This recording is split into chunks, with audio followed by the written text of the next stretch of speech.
It says we're live. It didn't even count it in, but it says we've been live for 20 some seconds. What's good? Welcome back to the Gone Cast, episode 17. I am your host, ExurtBeatz. We have Blonju, Genesis to God. Shout out to DJ Kaushun. Um, yes, we've been gone for a minute, several weeks, technical issues, but we believe we have them solved. Everything's been working out so far, and we are here to bring you a show, another Gone show. So, Jen, what's been going on since episode 16? However many months Well, ago that's been. I relocated twice, Twice. and now I am out here in Colorado, and I'm building a podcast with my friend, who's a physicist, Nice. and it's gonna be mostly, circulating around mental health. It's called U and I versal theory, YOUNI versal theory, and it's all about the self and self-help. But we're going to talk about metaphysics, we're going to talk about physics, we're going to talk about math, we're going to talk about complex equations and simplifying it and making it relatable to reality. We're going to talk about the soul and how the body is a soul and how we can use the genomic and epigenomic and neuroplastic properties of biology to advance one's perception of self and reality and how to objectively engage it, and like kind of like how biology and physics and metaphysics and philosophy and everything kind of work together as a whole. We're going to talk about addiction and stuff like that. um my friend used to be an addict, I used to be an addict, um and we both were Depending incarcerated on what it together. is. Wow, bro. Wow. This is that so it's like this show on steroids if steroids were good for you. All right. Steroids are good for you. You got any beats? You got any beats, Exurt Beatz? So you're based on so the first seconds of this show were me talking about pissing, I guess. That's Well, I was wondering if they caught that. I think so. And he was like, I think we've been live for 20 seconds, and I'm like, oh my God. Yeah, no, What because an Yeah. I literally clicked the go live button, and then the timer And then said I was 20 like, seconds. The and I timer was said like, 20 seconds. Like, what? piss. Like, that's a good way to start episode 17. We have been, living up to Been our pissing name around. lately. That's fine. We've been gone. Yo, Jen, that's awesome, man. I know we've talked a fair amount. I can't even remember when episode 16 was, but it's today is Sunday, November the 6th. So shout out to V for Vendetta. Always remember the 5th of November, and it's nice to be back. We've had some like private shows, I guess, and definitely some adult content private shows. That wouldn't necessarily be the adult content that people would be thinking of as I continue to, ram adult content down your throats. But we've Pun been intended. continuing these conversations. I think there's a lot going on right now. We're looking at 2023 and straight in the dome. We've got some major social situations going on right now I with know. What is it? I two was about, really important people in the news. What's up? to say, yes. Since the last Gone show that we did, two artists passed away. One from what is it?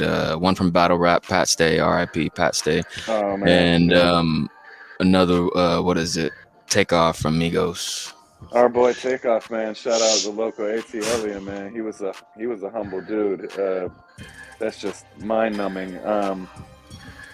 But yeah, that's kind of the nature of the beast. Like, we're in these bodies. Like, I think the conversation that we're always having on this show, is similar to that, soul, body, philosophical, just exponential discourse. You know, it's like we have this platform, but it's really just us having a conversation, expounding on our own, you know, journeys, and kind of meeting in the middle where this is the journey. The journey is the reward. I think I heard Geno Smith say today, the quarterback of the Seahawks, in an interview. But you know, you got a lot of humble people out there, a lot of people who kind of they know that, you know, they're following their hearts, they're following their mind's eye, they're not listening to, you know, authorities, whether it be spiritual or social authorities.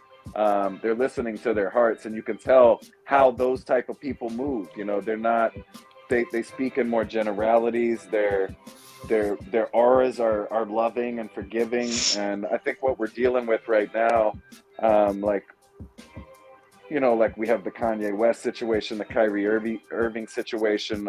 We've got a lot of narratives out here, and like, I want to know what you think about all that, ExurtBeatz. Like, you know, where are these guys coming from? Like, there is some truth to, you know, narratives that are leaning them a certain direction, but then it's, you know, being dogmatically, you know, corrupted from a false hierarchy sense. And I think, you know, we're dealing with a lot day to day as humans. I think we're all, you know, children growing into adults of the divine, and we're still trying to find ourselves in each other, and there's just a lot of division out here. There's a lot of divisionary tactics and a lot of indoctrinated information that, you know, wants to pit sides against each other. And I don't know, man. I've been doing a lot of work. I've been staying solo a lot. I spend a lot of time on my own right now. I'm still in my workflow with the real estate shit, and I've got some basketball coaching coming up here, some in the winter. But I've been writing. I've been, you know, talking to the universe, meditating, communing, and you know, I think Jen and I have a pretty good understanding on, like, macro background of let's say hypothetically this, you know, Anunnaki manipulation of Homo sapiens over the last 250,000 years. That alone, misinterpretation of religious texts, pitting humans against each other. You know, I think all of that kind of creates human nature and a perspective of human nature that's negative and warring, and I don't really think that's the essence of the ether. I think the ether is functioning at an optimum equilibrium, and we've got to get to seeing ourselves in each other. And, you know, we're closer than we think, no matter how divided and hate-filled certain narratives end up being. And you know, as a non-practicing Jew, I just, you know, it's dangerous when you're a person of power and you say certain things that, yes, they have some truth to them, but if you're subjugating anybody, you're really doing exactly what you came to speak out against in the first place. So, you know, I lift up Kyrie and Kanye. Like, I don't hate them. I don't have any negative feelings toward them, but it's this, I'll leave my diatribe at this for you guys to talk about. But like I told Jen earlier, you know, what we have is a lot of people out here who they're promoting an ignorant perspective of some intelligent information. And, you know, when you have someone who thinks they're smarter than they are on a platform that, you know, wields a lot of magnetic power within the human community, it's dangerous. And people often aren't thinking about danger to others if they're pushing a narrative. And if they're pushing a narrative, they're generally, you know, pushing something that's unnecessary, because what is will be, always was, and always has been. So I don't know. I'm comfortable in this uncomfortable situation. You know, I'm gonna voice my perspective, and I love these beats. Sound dope. It's all you, bro. Oh, nice. Nice. Yeah. That's a classic right there. Honestly, like, as far as a lot of this stuff goes, I haven't really been paying attention too much. Nice. I literally, the free time I get, I do a quick little scroll on, the social medias, and that's usually like 5 to 10 minutes. Other than that, I'm listening, trying to catch up, listening to Beatz and trying to. I got you. That's smart. Keep up with these features, because there was a point in time when I would solely waste a whole bunch of time on YouTube and the reels and all that stuff, and I find myself getting too upset and too flustered over things that I have no control over, and just seeing people's comments and I got like you. how they just like you said, like they misinterpret certain information, and then the comments, they go back and forth in the comments, they're completely ignoring what's going on for the post. So I appreciate you saying those things. I don't give it as much attention as I'm even speaking on it. I feel necessary to speak on it because I do read a lot and I see a lot of hearsay and he said, she said stuff. So yeah, I mean, it's hard not to see it. It's everywhere. As a Jewish person of lighter skin color in America, I feel, I've had Jewish friends upset, like our communities have been targeted before. Most, like all races, colors, and creeds, most people are just trying to love their families and take care of each other. There are certain advantages. Obviously, I'm not denying of white privilege. I wouldn't say I have white Jewish privilege, though. My family didn't leave me $1, and everybody I know is dead. So, there are poorer Jews. I'm affluent. I've worked hard. I'm not broke. But I'm just getting by, like, a man in his 40s that's worked for 25 years. So, I just, there's a lack of empathy out here, and I empathize with these narratives. I follow a lot of conscious, enlightened African American pages, and there's a lot of more than Kyrie and Kanye sympathy. There's Hitler sympathy. There's the Holocaust was good because it killed a bunch of white Jews. There's that sentiment out here, and that's what I'm speaking on. That's what I feel is dangerous and necessary to speak on when there's lines crossed, just like Trump and blatant racism and speaking up for the African American community as much as I've been able to in a white privileged position as a man from the suburbs in East Cobb, Georgia. I'm gonna speak out. I'm not gonna be silent, and I'm passionate about it because I feel it in my empathetic spirit and my bones. Like, I see the pain. I don't turn a blind eye or a deaf ear to it. So I encourage everybody to find that place to accept and forgive, to see themselves in each other. I truly, there's nobody I don't see myself in. So even the most hateful, backwards narrative in my mind, I understand how that comes to be. I'm looking at a collective set of circumstances. And like I said, I touched on it with the Anunnaki and the macro perspective, which Jen can talk about some more. We've talked about it on this show. But again, like, who really are the children of God? Who are the chosen people? Everybody, everybody. You can't start dividing by, race or skin color. And of course, I agree that humans were darker in the original writings of these, spiritual texts that we have, but it's just reference points. And nobody's meant to be supreme. We're all collectively one big supreme being, basically. Whether we like it or not. I think it's kind of like the movie Avatar. We're all connected somehow. And God's an atheist. Yeah, God's an atheist. And Jen's due for some words. I guess I've been rambling. I'm glad to be here. I want to get some of this off my chest. Anybody that feels it, great. If you hate me, come kill me because I'm gonna die. Anyways, come on. Well, I think that it's one of those issues where humans are spiritual beings having a spiritual experience, and then we think that we're having a human experience, and then we identify too much with our bodies, too much with our culture, too much with societal preferences and ideologies, political ideologies, industrial, militaristic ideologies, religious, philosophical, academic, etc. So it's like, one, let's try to detach from those things. It's like a bunch of, it's like if all of our ancestors And this is like from a physical standpoint. All of our ancestors fought, and you know, they had like this massive war, and then the kids didn't know what the fuck was going on, and the parents said, "You're supposed to hate that person because of this," and the parents didn't even know, because maybe it was the kids. Oh, So yeah, now, oh yeah. So You now got they it. don't That's a even great know what the analogy. hell's going on, Mhm. and you know, they're just saying, "Hey, you hate this person because of this reason," and then they Exactly grow what up it is. indoctrinated, exactly, Yeah, and they grow up exactly what it is. indoctrinated with these perspectives that have nothing to do with the reality.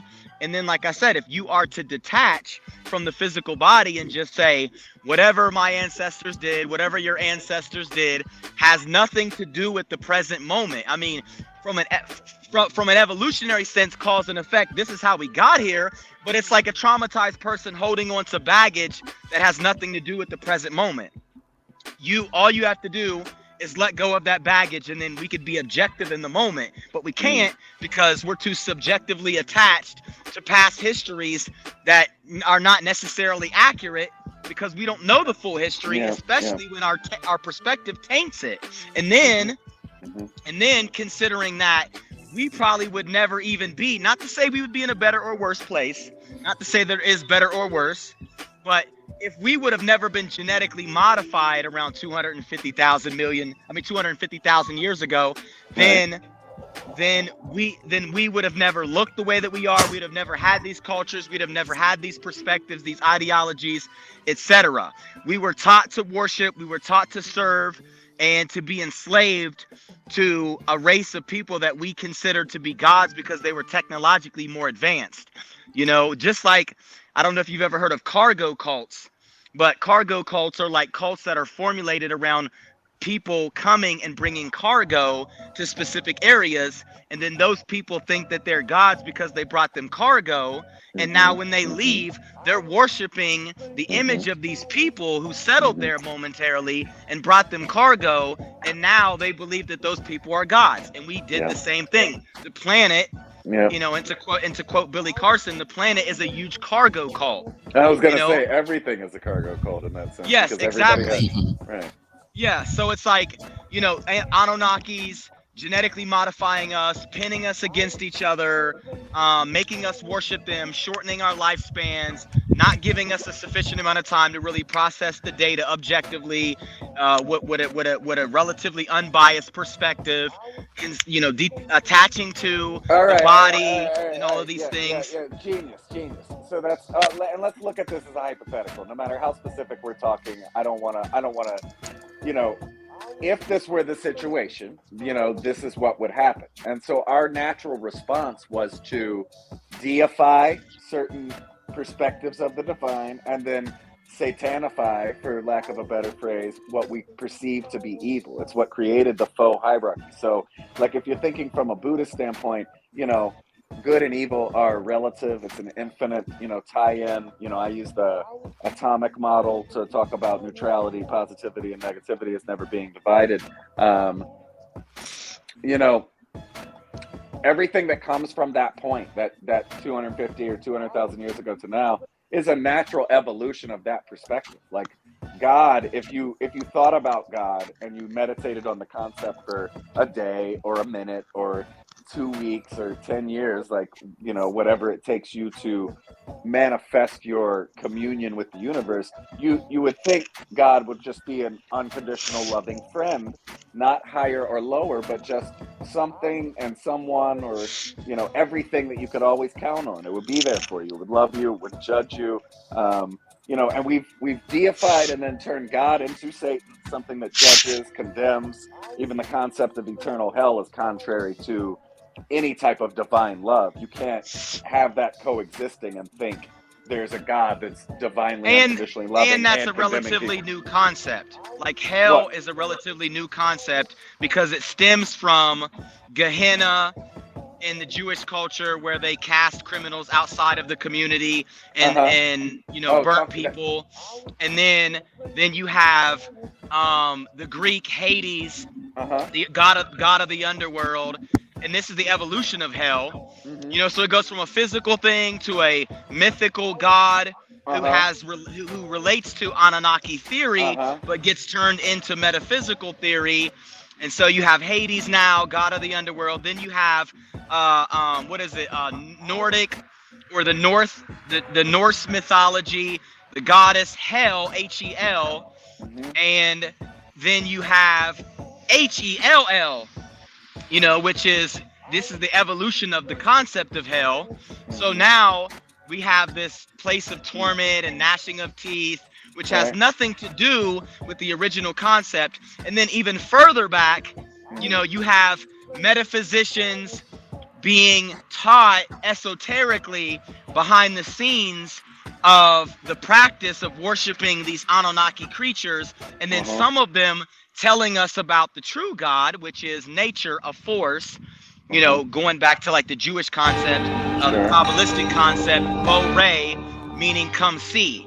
So they meant, come see that God is this force of nature, and it is a principle, it is a law unto itself, and we are that principle and that law. So God is not an individual entity or a specific celestial creature, but an agglomeration of conscious beings, which are emergent properties of this process, which have the ability to perceive, outside of themselves, relatively depending on what dimensionality or what world they exist in.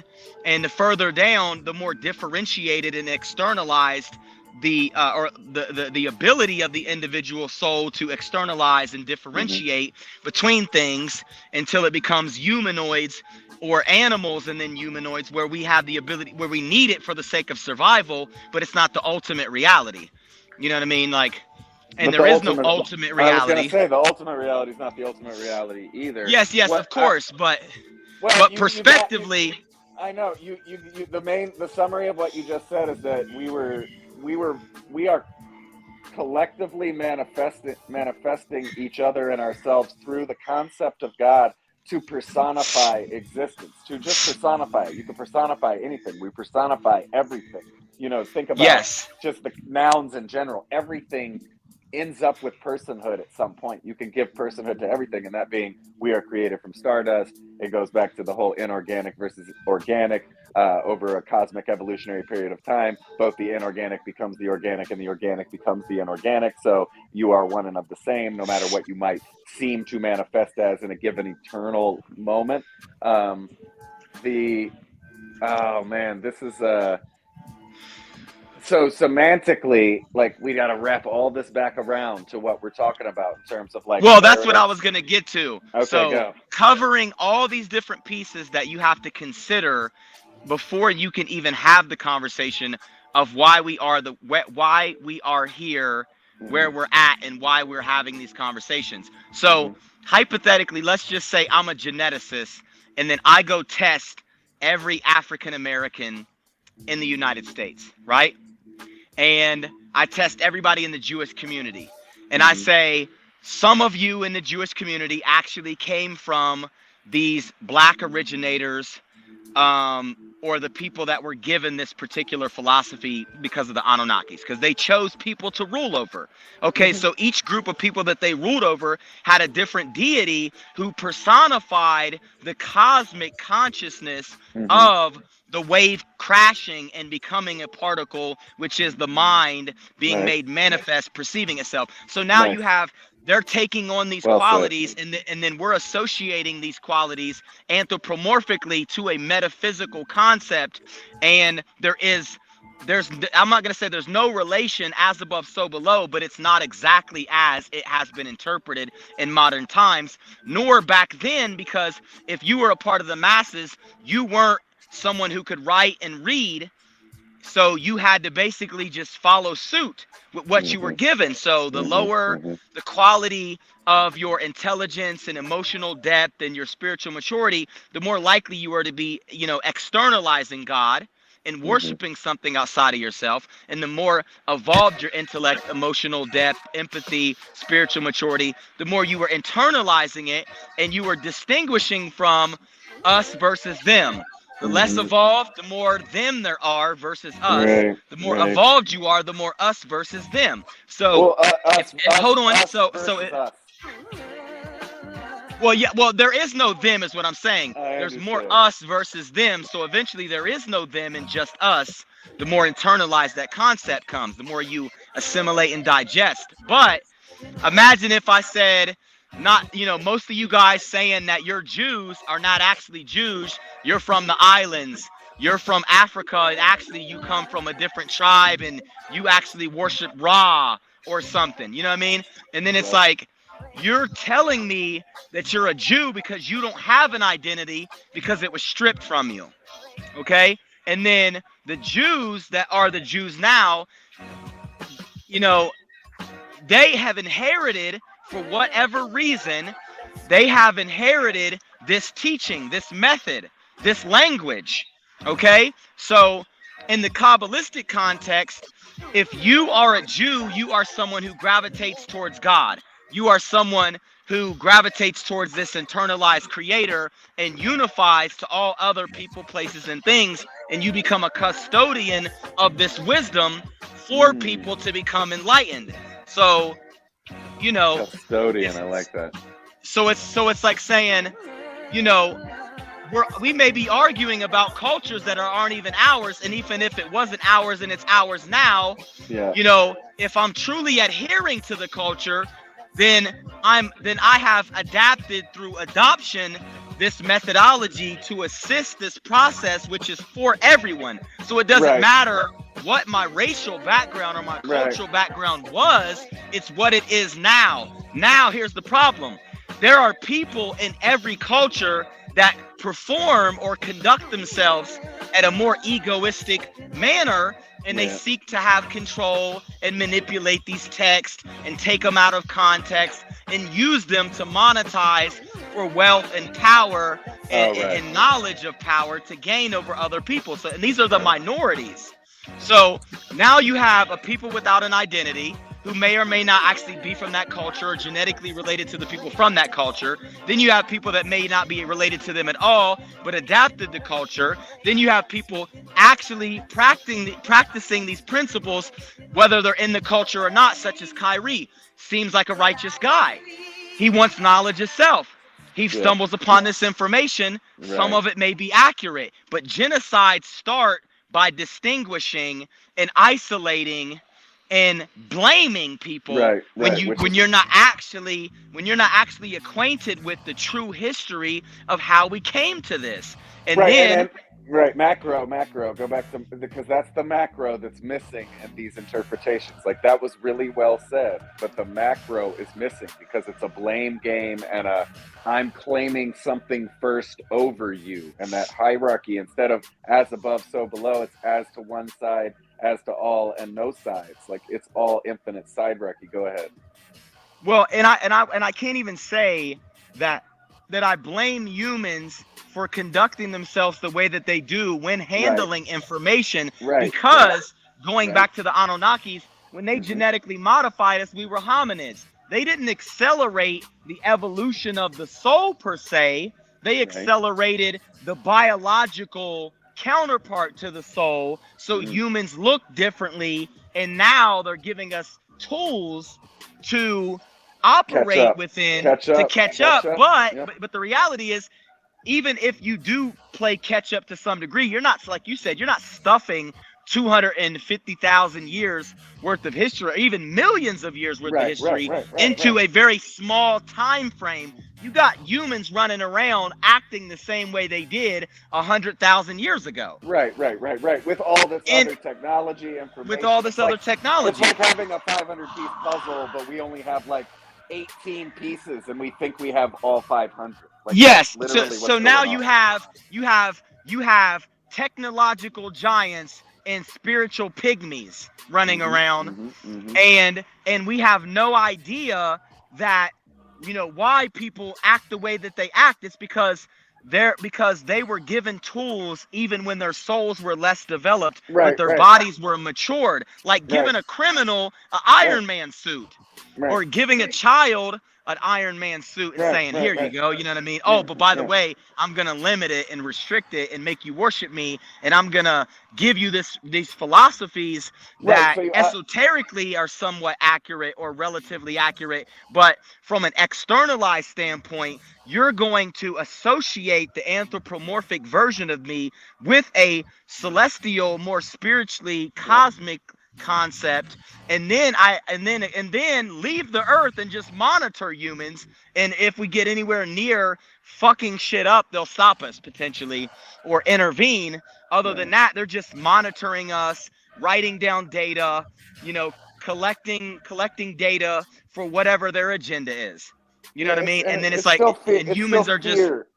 Fear is at the center of all that. Fear is at the center of like superiority type narratives. Like everything is fear based. You know, like I have knowledge and wisdom that you don't have, and you should be scared of that. Like even basic Christian, basic Christian witnessing kind of revolves around that faux level of information. Like I have the knowledge of Jesus. I'm giving it to you. If you deny it, you're going to eternal hell. Like that's a yeah, spreading of information, like it's wisdom. And then, but when it's fear based, which is kind of what we've done in every subsequent philosophy of any type of theology, because we've personified gods, we've, in our texts, and then personified ourselves basically as slaves to a god devil situation, whether it be any actual faith. They're still personifying the good and the bad. And like I always say, Buddhism in its most Zen sense may you know uh, deal with those concepts more hand in hand. But that fear is what's driving everybody. It's what's driving our genetic trauma. It's what's horse blindering, all of us, for lack of a better phrase. Like, we don't even want the horse blinders. We don't even know we have them, but we've got like 6 sets of them on our eyes right now, and we're still acting like we could see 360 degrees. Like that's what's happening with information. Like information, it seems so secretive and limited that when you attain it, then you create another fear-based dialogue like, oh, I got this shit that you need, and if you don't get it, you're gonna have more fear than I do. Like it's the way people present themselves. Everybody's like, I've got no fear because I know myself. And like, you see people do that in a humble way, and you see that people do that in an egotistical way. You can read auras in terms of who's doing it for what reason, and who needs attention, who needs the attention, who needs to appear superior in knowledge, and who does it to bestow. And you just know. You can sense it in the frequency of dialogue, the word choice, just the energy behind the movements and the acts, not even just the words. You can feel it and sense it in auras. And like, is there a sense of urgency? Yes. But am I going to tell you your truth? Hell fucking no. You're going to have to connect to the infinite yourself. You're going to have to do the work. And there's not a handbook, except maybe the handbook for the recently deceased from Beetlejuice. That'd be my highest recommendation for. I'm just kidding there. I just totally, but I'm being facetious. Like, there's not, everybody's book is going to be different. It's going to be a book you're kind of co-writing with the universe.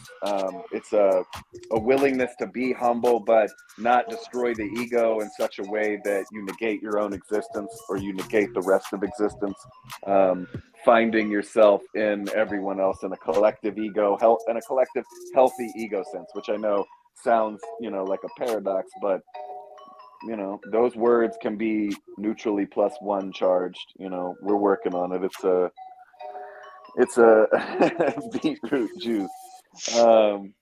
What up, Rome? What up, grandson? We've had some visitors in the well, chat I was tonight. talking about this earlier in a TikTok, and one of the greatest, because Nice. we're less evolved than we think we are, one of the Right. greatest human desires is appreciation. We desire to be appreciated, and we will masquerade around, and we will use everything at our disposal to gain this appreciation from other people. And the more you appreciate yourself as an individual isolated from the cosmos, the less empowered you are, and the more your energy flows outward to devalue others. But the more you appreciate yourself as a individual connected to everything, as one with everything, the more you empower yourself, the less fear you have, and the more your energy flows out to uplift and liberate other people. So it's like, it depends on where your desires are. If you desire food, sex, clothing, and shelter for yourself, to lift your ego, to praise yourself, and to masquerade around for the sake of appreciation, then that is a more egotistical approach to existence. And then if you do the same thing with wealth, power, knowledge, same thing. But once you reach a certain level, after you've gone through these different chambers of conscious experience, then you only desire spiritual knowledge, which is the knowledge of the unification of the self to all things as one. Then you're able to go back and utilize the other desires in a less selfish, more altruistic way. And then that way you can have food, sex, clothing, shelter, you can have wealth, you can have power, you can have knowledge, because you're using it for the betterment and the upliftment and the liberation of other sentient beings. So, what we desire drives reality. You see what I'm saying? Or our reality. The ultimate reality, or, I keep saying ultimate, the reality of everything, the reality of everything being unified as a singularity, that reality is compelling us to go through these different chambers of desire and intentionality and more or less objective versus subjective mode of operation, until you reach the point where you become your every thought, your every emotion, your every word, your every deed, your every action becomes a sacrifice for all, versus sacrificing for yourself, when in reality that doesn't actually evolve your soul. It just perpetuates karma. It perpetuates the ego. It perpetuates the wheel of samsara, because Jerome just said in the chat, fame, food, sex, sleep, and money are the 5 roots that keep beings rooted in samsara. So it's like, if you're really, what we call human nature, if you're in, we've misperceived human nature, but we personified it so in the negative that all we want is for ourselves. And like, those things do flow naturally when you stop wanting them. Like, I can't say personally I desire any of those things. They all feel kind of medium now at their best. Like, I just don't really care, but I know they're necessary tenets of this society. I won't even say they are necessarily evils, but they're necessary. They're that's how we function in this rudimentary form of what isn't a very caring situation.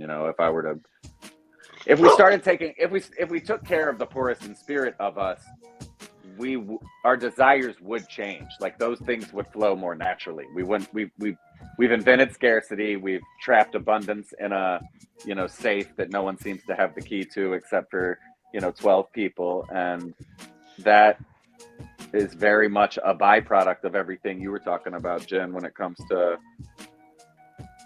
everything you just said from 250,000 years to now. And perspective is everything. These conversations are the door, an infinite door to another conversation, to lighten the load a little bit. And like, you can, now I can carry 12 universes on my shoulders and it feels like nothing. Yeah. And, it's the next experience, and it's all ultimately relative, Something that we have to keep in mind, though, is that you cannot transmute a desire until you exhaust it.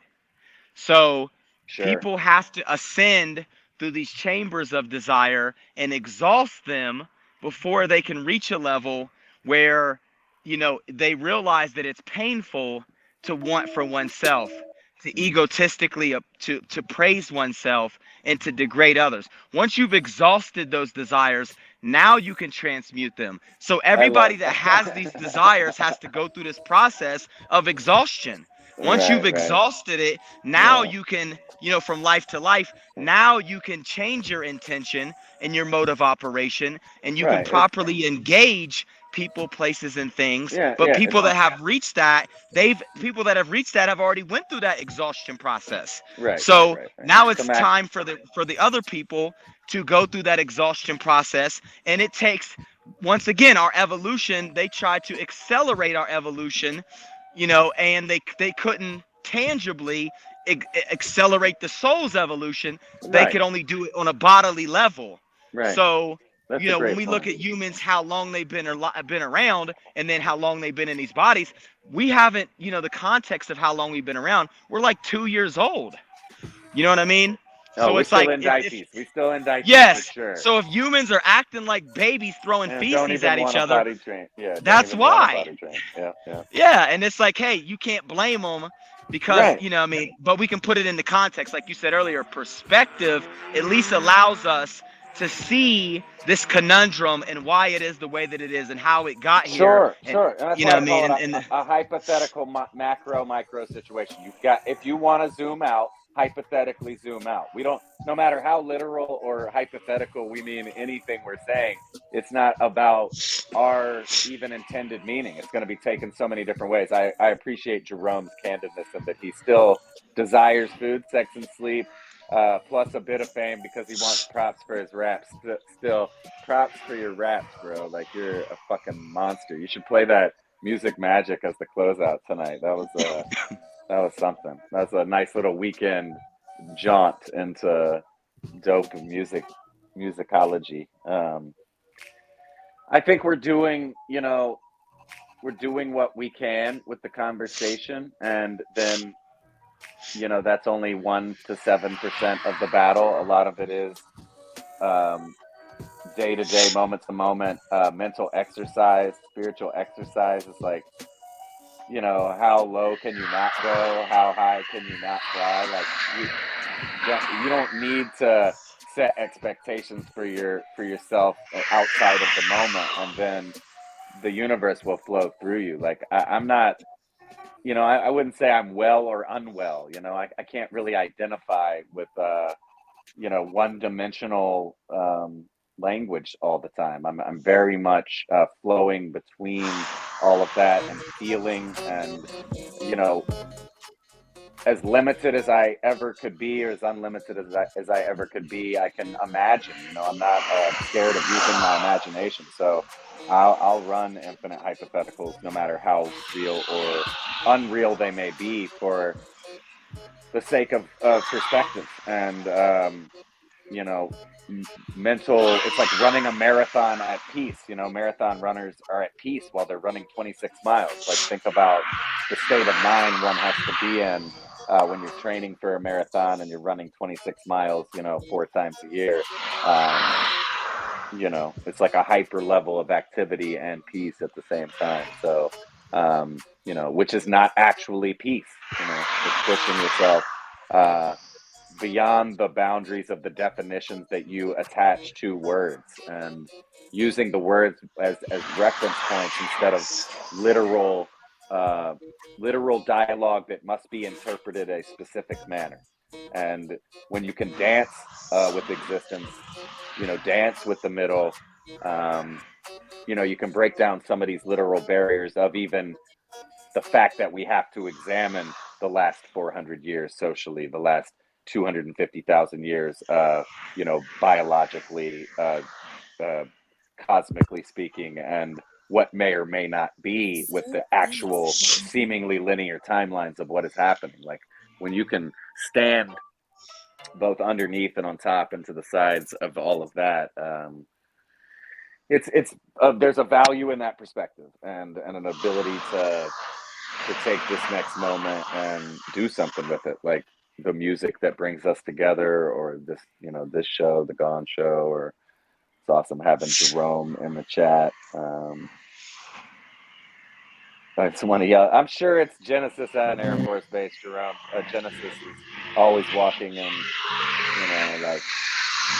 like on highways, or flying in mid to high level stratosphere areas. Appreciate you, grandson. It's fun, man. It's fun. Good to be back. I'm pissing all over this show.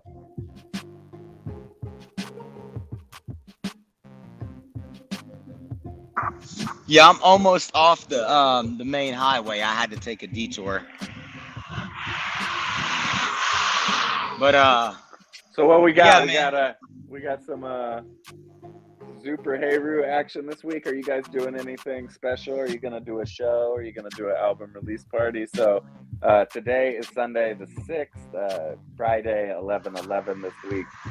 Genesis to God, Bison, High Sunday, the Super Hayru crew has an album coming out called Hayru, Heru. 11/11 this Friday, 13 songs. They've released a few singles off the record already. You got anything, bro? You got anything for that? Are we gonna see you guys live? Are we gonna come hang out this week? What's the word? Yeah, we probably will. I can't really say a lot, and I don't really know a lot either. I just know the album's dropping. Well, I mean, there's a couple things like I seen them texting in the group chat as I'm on here, and they're talking about like somebody wants us to do this and that, and So they're kind of like decisions. Yes. So it's like I can't say, and I don't really know exactly. All right. Well, the next time we do a Gone show, that album will be out. So maybe ExurtBeatz and I will talk to you about some of your verses, and we'll do a little bit more of a deep dive. Maybe not a full dive like we've done with some of the Jerome stuff or Space Rhyme, but we'll go. I look forward to that album. So maybe we'll play some of it next week too. If we do another show, we got to do more shows. How long have we been talking? Yes, we do. We've been 46 minutes, 47 minutes. I figured it had been. I figured we're getting deep already. Yeah, I mean, we covered a lot of information in a short amount of time. So people, if anyone listens to this, they're gonna be doing their research and thinking about what we said and kind of gaining perspective, and maybe that changes their perception of the present situation that we're in with all of this politics and people misconstruing information and not properly digesting it and taking sides and clinging to different ideologies that may or may not be accurate. Pride, it's a lack of human pride. I mean, if we were gonna have pride, it should be human pride, but I'm an idealist in that sense. So I'm not one for pride either. We have a lot of work to do since we're 2-year-old babies in diapers. But yeah, we got a lot to do, a lot of work, a lot of ground to cover. Right. We have the abilities. We're stronger and smarter than we think. We're even more connected collectively than we realize. I think some of the Hayru album coming out, the music we're all doing. A lot of that, we may not have a lot to show for it out there yet, but doing this show, just showing up. We've hung out a lot privately too, guys. Our intentions have been to keep this show going. So there's definitely been 4 or 5 times where we would have done this show if technology was more in our favor. So, shout out to StreamYard for holding a platform that actually works. And I look forward to sharing this one with people and doing more shows. I got a lot of stuff popping. I got a million things going on right now. I don't really have any firm information, but I'm going to be breaking some music news real soon amidst all this stuff that's going on. Y'all know I've been working like crazy on a ton of different things. So, yeah. I think Rome likes this beat. Yep, he says it's a blap. It's a blap.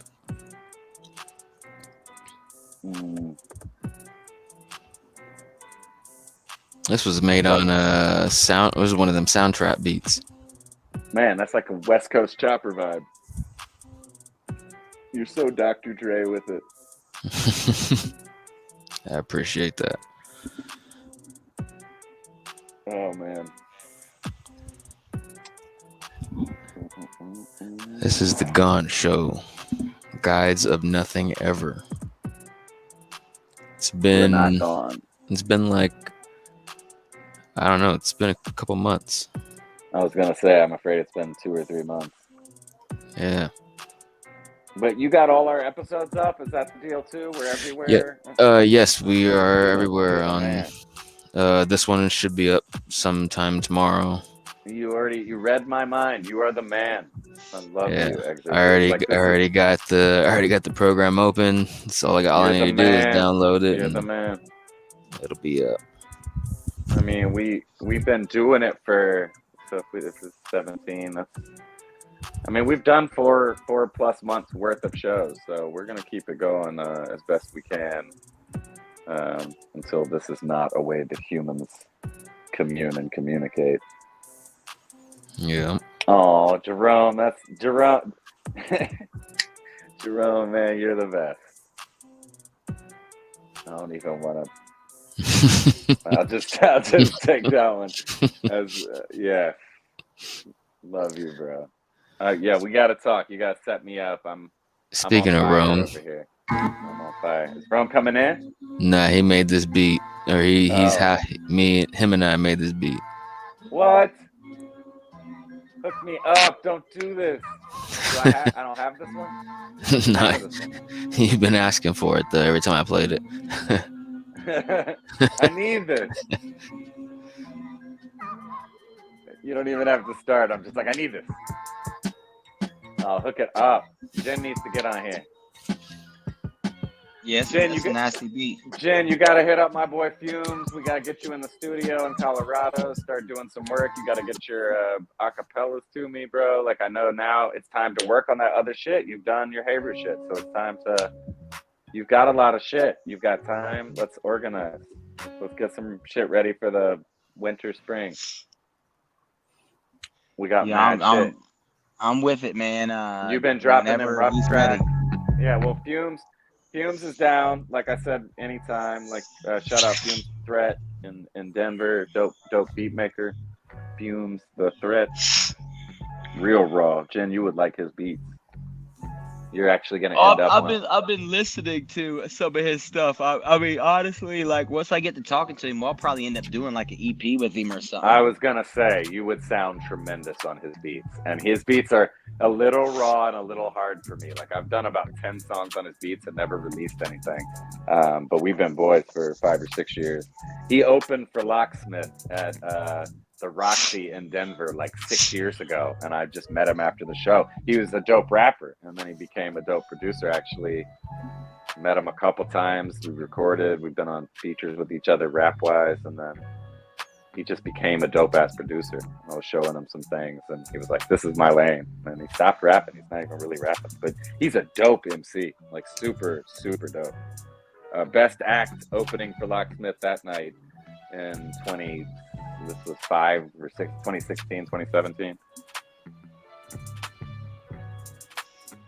I'm gonna have to get with you, Exurt, because I want to find out how to take the platform that I'm creating with my friend and put it on, satellite radio, iTunes, etc. So that's another thing that I'm going to be requesting from you. We should employ Exurt to. I've got the same situation, Exurt. I got a couple of basketball friends that want to do like live basketball podcasts during Hawks games, and like, we won't actually like broadcast the game, but we'll talk about what's happening in the game and analyze basketball during the game because our announcers are so Nice. crap. We no one likes our announcers. It's Dominique Wilkins and Bob Rathbun, but they're just like, they're retarded, for lack of a better word. Sorry, I don't know for those out there that don't like when people say that word for things like that. But yeah, they're gonna get me for this one. And I love those guys, but I can't listen to them. Yeah. They're always just like, the game, I don't know. They think the game is over when we're up by 6 with 5 minutes left. And it just kills us. It's a weird vibe. Anyways. So, Exurt, we're going to need to run. I don't know what we can do, but yes, podcast galore. That's our new LLC. Right. We're gonna host your podcast. Yeah, what is it? DJ what is this? That's Tell me what that's it Jerome. what does sound trap? He says that like I've been invited to a session before and denied it. I did not Oh, intentionally deny any sound trap session. I don't even know what that means. basically it's a website, soundtrap.com. So I got to get a membership and join. Nah. I mean, you can if you want to, but no. There's basically What? a free version, I and can they just have. pop in. And I don't know how many people you can have on a call, on a video call at once, but it's basically you can have like a live session to where I could be Oh, working wow. on, we could be working on the same project, and I can add vocals, and or you can add What? an instrument, and then it'll save right on the spot. You can see what I do. We can hear each other's, what we added, and everything is Oh my God, that's crazy. everything is instant. It's pretty dope.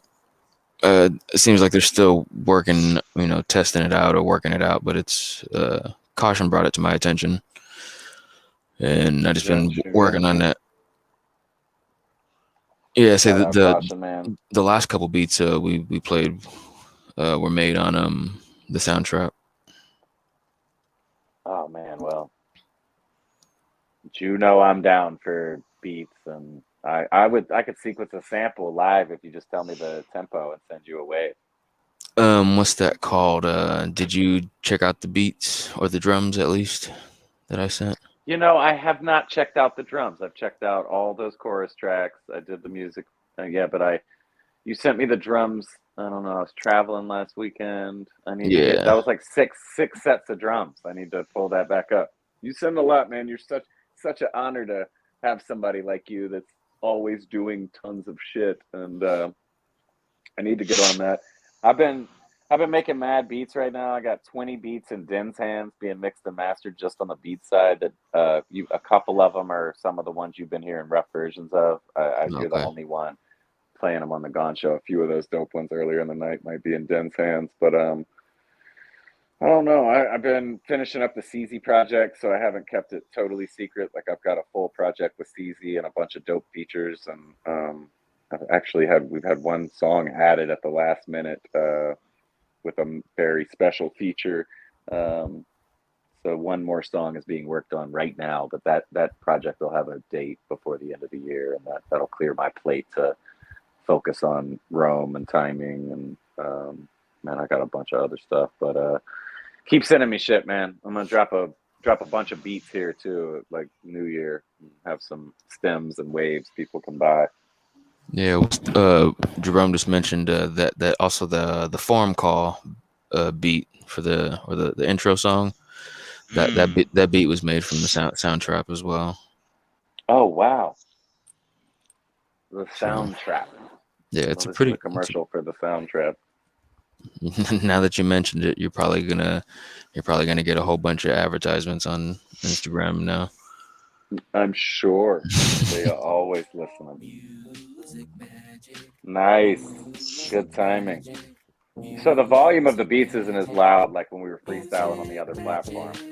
My entourage graduated from the Comitage. Some syllable sorcerers. We don't write raps, we spit spells. Word wizard the way I work the words. A warlock using my mic as a wand.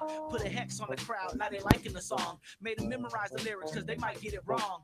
David Blaine, the way I came and changed the game. Too many lanes wanna remain doing the same tricks. I seen how you clowns fit in the car. Got your number and when I pull it, I'll pick any card. You ain't really hard, it's all an illusion. The eye of Agamotto can see through the confusion. Your lovely assistant works a distraction. Big booty butt crack, twerking and clapping. Your last performance, I heard you was tragic. Go back to Hogwarts and learn some new magic. Yeah, this one is Music Magic, produced by Blonju. Joe McGinnis is on the guitar. Nice. The guitar makes the beat. Yeah. Let's go. Turn up, duck. The rap about to burn up. Abra, cadaver, that's a razor from the sun up. Now we gotta run up. I am the one and only. About to turn a pig into a blank like it's homie. Don't play that. Show me the roll the eyes. I be crazy like the ones that take a trip to blow it off. Better not say my name because I'm different. We showing off. And it's always what it is until they see you. Rosa Parks. We can't stop like levitate on the banks. No thanks. Jutini. That's every day on the plank. Walk a few more paces. Make a few more faces. And watch the world go away. Educate them on dank.